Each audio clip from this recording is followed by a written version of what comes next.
안녕하세요. 현실 변호사 홍변입니다. 오늘은 변호사 선임할 때 제가 상담을 많이 하다 보면 적지 않은 분들이 변호사를 선임하실 때 정관 변호사를 선임을 해야 될지, 정관이 아닌데도 괜찮을지 이런 거에 대해서 고민들을 많이 하시더라고요. 물론 저는 정관은 아닙니다만. 그래서 오늘은 정관 변호사를 선임해야 할지 말지에 대해서 고민을 하시는 분들에게 어떠한 부분을 기준으로 결정을 내리면 좋을지 말씀을 드리도록 하겠습니다.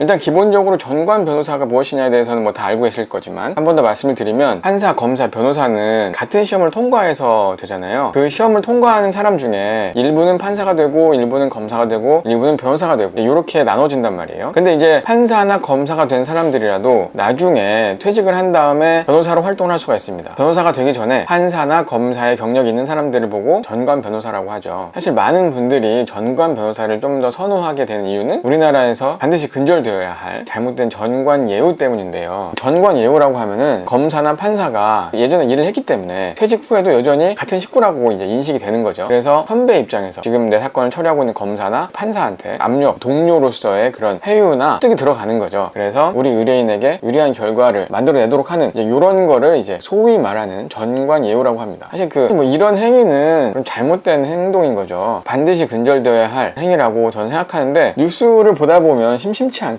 나온단 말이에요. 아직도 전직 검사나 전직 판사가 예전에 자신의 지위를 이용해서 사건을 어떻게 하려다가 처벌을 받았다, 이런 기사들이 잊을만 하면 한 번씩 나오는 걸로 봐서는 아직까지 우리나라에서 그런 잘못된 전관 예우 이런 것들은 완전히 사라지지는 않은 것으로 보입니다. 제 생각에는요.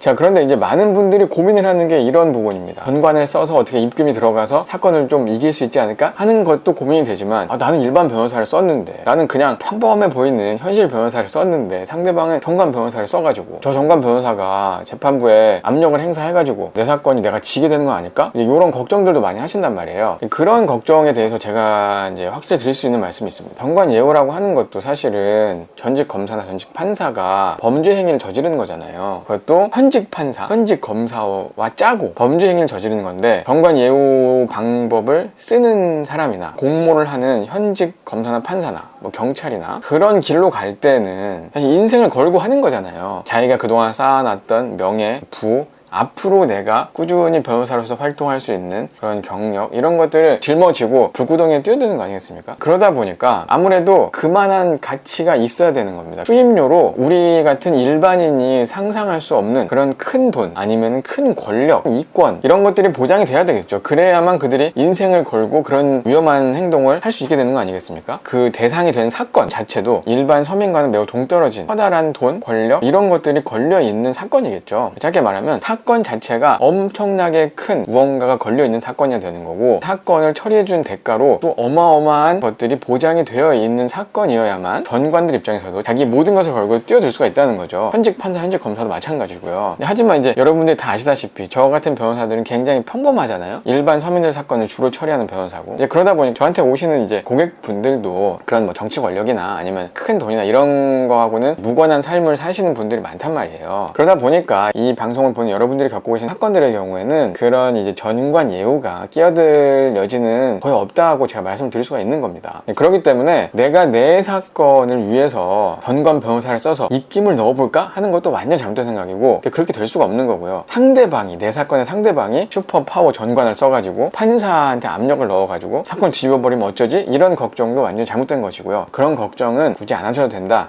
이 말씀을 제가 먼저 드리고 싶습니다.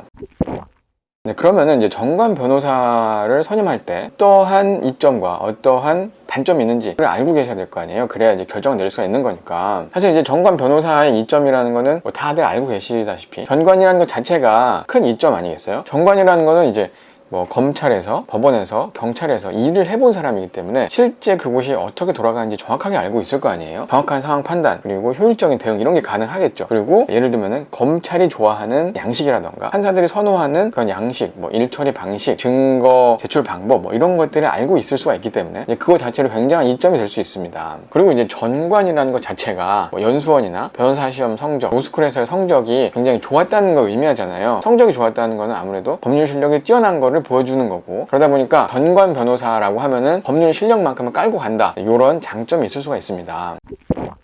그런데 반면에 제가 봤을 때 정관 변호사들도 단점이 분명히 존재합니다. 예를 들어서 이제 구조적인 뭐 단점인데, 검사 출신 변호사 같은 경우에는 쭉 형사만 처리해 왔잖아요. 형사 사건 수사를 하고 공판에 참여하고 형사 사건만 처리해 왔기 때문에 아무래도 이제 민사소송에 대한 경험이 매우 적을 수가 있다. 이런 단점이 있습니다. 이거는 이제 검사 자체가 그러한 일을 하는 직업이기 때문에 발생하는 어쩔 수 없는 단점이라고 볼 수가 있어요. 검사 출신 변호사가 형사에는 정말 타의 추종을 불허하는 그런 장점을 갖고 있지만, 반면에 민사소송은 경험 부족으로 인해서 약간의 불리한 점이 존재할 수도 있다. 그런 게 존재하고요. 하지만 이제 검사 출신, 경찰 출신 변호사님이라도 오랜 시간 또 변호사로 활동을 했으면 그런 단점은 다 상쇄가 되는 거니까, 그건 마치 이제 신입 변호사가 시간이 지남에 따라서 경력을 쌓게 되는 것과 같은 이치니까요. 그럴 수가 있는 거고, 그 다음에 제가 이제 일반 변호사로서 쭉 일을 해오잖아요. 근데 제가 이제 이쪽 법원, 저쪽 법원, 뭐 지방 다 돌아다니고, 그 다음에 검찰청도 여러 군데, 경찰서도 여기저기 돌아다녀보고, 뭐 제가 그러면서 드는 생각이 뭐냐면, 판사마다 성향이 다 다르고 검사마다도 성향이 다 다르고, 심지어 그 법원마다, 경찰서마다,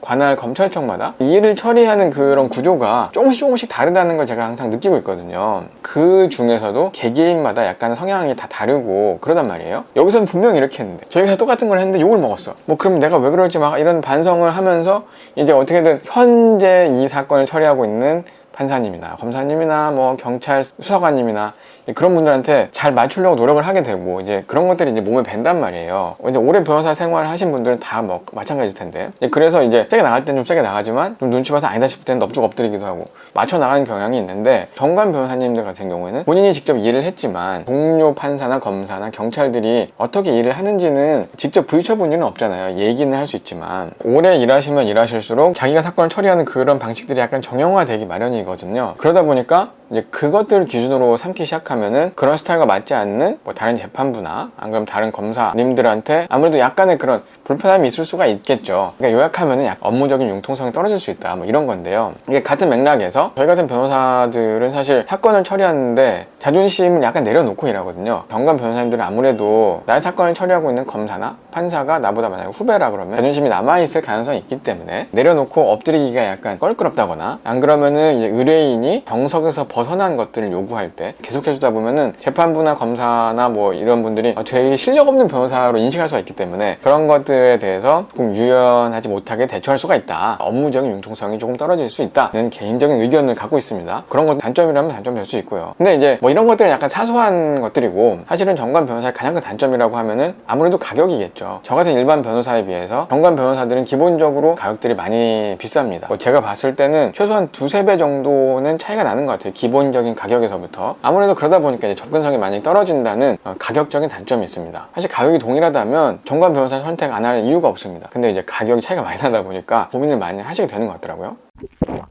자, 그러면 정관 변호사를 선임할지 말지 내가 어떻게 결정을 해야 될지 제 생각을 말씀드리겠습니다. 정관 변호사를 고민한다는 것은 좋은 변호사를 찾고 싶은 마음 때문에 그런 거잖아요. 어떤 사람이 더 좋은 변호사일까를 고민하는 과정이라고 볼 수가 있거든요. 내가 생각할 때 좋은 변호사가 법률 실력이 굉장히 뛰어난 변호사라거나, 안 그러면은 재판을 처리하는 건데 재판을 직접 주관해본 경험이 있어야지, 이런 식으로 실무 경력이 최우선이라고 생각한다거나, 이런 기준을 가지고 있으면 정관 변호사를 선택하시는 게 맞습니다. 그런데 만약에 내가 생각하기에 좋은 변호사의 기준이 성품, 성향, 화를 버럭버럭 내는 변호사보다는 조금 착하고 내 말 잘 들어주고 이런 변호사를 원한다거나, 안 그러면 이제 반대로 투쟁심이 있는, 어디 가서 막 큰 소리 치고 절대 꿀리지 않는 그런 스타일의 변호사를 원한다거나, 이런 것들이 변호사의 중요한 덕목이라고 생각하신다 그러면은 전관을 포함해서 다른 여러 변호사들을 알아보시는 게 좋겠죠. 그러면 현실 변호사님은 어떤 변호사가 가장 좋다고 생각하세요? 라고 이제 저에게 물어보신다면, 제 생각에는 재판이 뭐 짧으면 6개월이고 길면 3, 4년 막 가는데 그 긴 시간을 계속 일을 해야 된다고 하면 아무래도 변호사 성격이 조금 저는 중요한 것 같고,